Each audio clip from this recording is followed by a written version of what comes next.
করছি খুব ভালো আছেন, আর আমিও খুব ভালো আছি। আমার আরও একটি নতুন ব্লগে আপনাদেরকে স্বাগত জানাই। আর আজকে তো দোল পূর্ণিমা, আজকে রং খেলা। তো আমি স্নান করে রেডি হয়ে নিয়েছি, এবার যাব আমাদের ঠাকুর ঘরে। আর আজকের দিনটা তো আমার গোপালের জন্য খুবই একটা স্পেশাল দিন। সেই কারণেই সকালবেলাতে আমি গোপালের রং খেলার জায়গাটা সুন্দর করে ফুল দিয়ে আর আবির দিয়ে সাজিয়ে রেখেছি। তো আমার এই জায়গাটা সাজানো কেমন হয়েছে তোমরা কমেন্টে কিন্তু অবশ্যই বলো। তারপর আমার গোপাল ঠাকুরকে সুন্দর করে সাজিয়ে দিচ্ছি স্নান করিয়ে। আর আজকে একটা সুন্দর সাদা জামা পরিয়েছি। এই জামাটা ভেবেছিলাম আজকে পরাবো না, কিন্তু কেন জানি না পরানোর সময় এই সাদা জামাটাই আমি পরিয়ে দিলাম। তারপর গোপালকে সুন্দর করে ম্যাচিং গয়না দিয়ে সাজিয়ে দিয়েছি। আমার গোপাল ঠাকুরকে তো সুন্দর করে সাজানো হয়ে গিয়েছে। তোমরা বলো কেমন লাগছে আমার গোপাল ঠাকুরকে।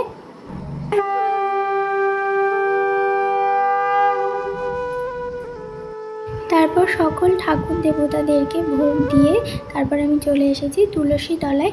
আজকে তুলসী তলাটা কিন্তু সুন্দর করে সাজিয়ে দিয়েছি আবির আর ফুল দিয়ে। তারপর তো আমি একটু তেল সিঁদুরও দিয়ে দিলাম মাকে। তুলসী মন্দিরে স্বয়ং রাধা কৃষ্ণকে তো আবির দিয়েছি তাদের পায়ে। তারপর আমি জল অর্পণ করলাম মা তুলসী দেবীর নামে। আর এরপরে তো কীর্তনীয়ারা বেরোবেন পাড়াতে। তো ওনারা আসবেন আমাদের তুলসী মন্দিরে, সবার বাড়িতেই যাবেন, আমাদের বাড়িতেও আসবেন। তুলসী মন্দিরে মায়ের পায়ে আবির অর্পণ করতে আসবেন। তো সেই কারণে আমি একটা ছোট্ট তালাতে সুন্দর করে সাজিয়ে কিছু আবির রেখে দিয়েছি। ভাবুন একবার, আমরা যখন কোনো বিপদে পড়ি তখন আমরা ঈশ্বরকে সমানে ডাকতেই থাকি সেই বিপদ থেকে আমাদেরকে উদ্ধার করে দেওয়ার জন্য। এবং আমাদের ভক্তির জোর থাকলে ঈশ্বর আমাদেরকে সেই বিপদ থেকে উদ্ধার করেও দেন। আর আমাদের জন্য ভগবান সব সময় ভালো কিছু ভাবতেই রয়েছেন, কিন্তু আমরা ঈশ্বরের জন্য কি করতে পারি? কিছুই করতে পারি না। ঈশ্বরের সৃষ্ট এমন একটা খুশির দিনে আমরা যে তাদের জন্য একটু জল ফুল দিয়ে যেটুকু করতে পারছি, এইটা কিন্তু আমাদের কাছে ভীষণ বড় পাওয়া। এবং ভোগ দেওয়ার পরই কিন্তু তারপরে আমরা চলে এসেছি গোপালের সঙ্গে হোলি খেলতে। আর আমার আরেকজন গোপালকেও সঙ্গে নিয়ে নিয়েছি। ঈশ্বরের মুখের দিকে চেয়ে থাকলে আর চোখ ফেরাতে ইচ্ছে করে না, এমন নজর কাড়া অপরূপ তার মুখ। হে ঠাকুর, আজকের এই রঙিন দিনে প্রার্থনা করি সবার জীবনে যেন এরকম রঙিন হয়ে থাকে সারাক্ষণ। আমাদের জীবনে দুঃখ সুখ থেকেই থাকে, তবুও যেন সেই দুঃখের সময় আমরা সমস্ত পরিস্থিতির সঙ্গে মানিয়ে নিয়ে লড়াই করে বাঁচতে পারি। আমরা যেন কখনো হেরে না যাই। হে ঈশ্বর, আমাদের সঙ্গে থাকুন, দয়া করুন। হে ঈশ্বর, রক্ষা করুন। আপনিও ভালো থাকুন হে ঈশ্বর। হরে কৃষ্ণ, রাধে রাধে।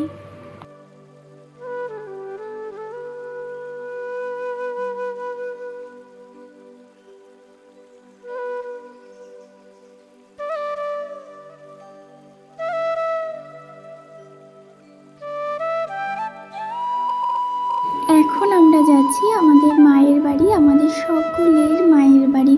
আমাদের পাড়ায় 2 জন মা রক্ষাকর্ত্রী মা, আর সেই একজন মায়ের বাড়িতেই আমরা যাচ্ছি। সেখানে হোলি উৎসব উপলক্ষে আজকে সকল পাড়ার সমস্ত মানুষজনদেরকে খুব সুন্দর প্রসাদ খাওয়ানো হয়। খিচুড়ি আর একটা যে কোনো তরকারি প্রসাদ খাওয়ানো হয়, সেইখানেই আমরা আজকে যাচ্ছি।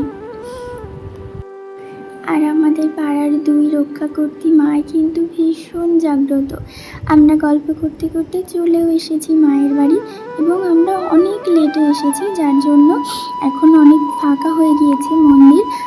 বাবা তো দোকানে ছিল, বাবা আসলো, তারপর আমরা সবাই একসঙ্গে আসলাম এখানে, তাই জন্য আমাদের অনেকটা লেট হয়ে গিয়েছে। চলুন এসেই আগে আমাদের মায়ের দর্শন আপনাদেরকে করিয়ে দিই।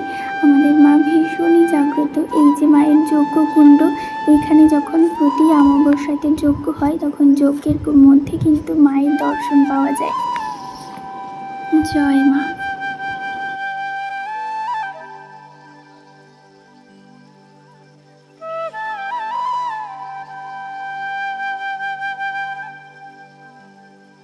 আমরা এসেই খেতে বসে গিয়েছি, বেশিক্ষণ আর বসলাম না এখানে, কারণ অনেকটা দেরি হয়ে গিয়েছে আর মন্দিরটা অনেক ফাঁকাও হয়ে গিয়েছে, যার জন্য আমরা খেতে বসে গিয়েছি।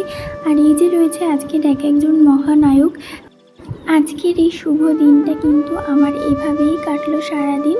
আর আপনাদের কেমন কাটলো সেটা কিন্তু কমেন্টে জানান।